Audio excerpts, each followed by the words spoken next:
शक्नोति हैव यः सोढुं प्राक्शरीरविमोक्षणात् कामक्रोधोद्भवं वेगं सयुक्तः स सुखी नरः।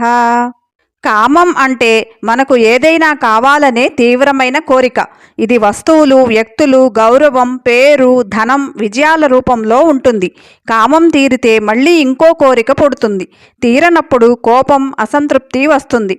మన కోరిక నెరవేరకపోవడం వల్ల కలిగే అసహనం, ద్వేషం, ప్రతీకారభావం మన శాంతిని, జ్ఞానాన్ని, ఆరోగ్యాన్ని నాశనం చేస్తాయి. కామం, క్రోధం ఈ రెండిటి వేగం చాలా భయంకరంగా అగ్నిలా ఉంటుంది. ఒక్కసారిగా పెరిగితే మనల్ని కాల్చివేస్తుంది.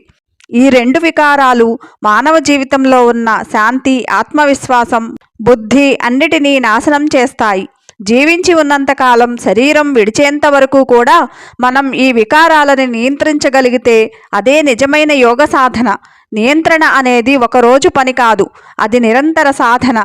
సహనం అంటే కోరికను అణిచివేయడం కాదు, దానిపై అవగాహనతో నియంత్రించడం. కోపం వస్తే దాన్ని గుర్తించడం, శాంతంగా ఆలోచించడం, ఇదే నిజమైన సాధన. నిజమైన సుఖం బయట కాదు, మన మనస్సును జయించడంలో ఉంది అని శ్రీకృష్ణ భగవానుడు చెబుతున్నారు. హరే కృష్ణ.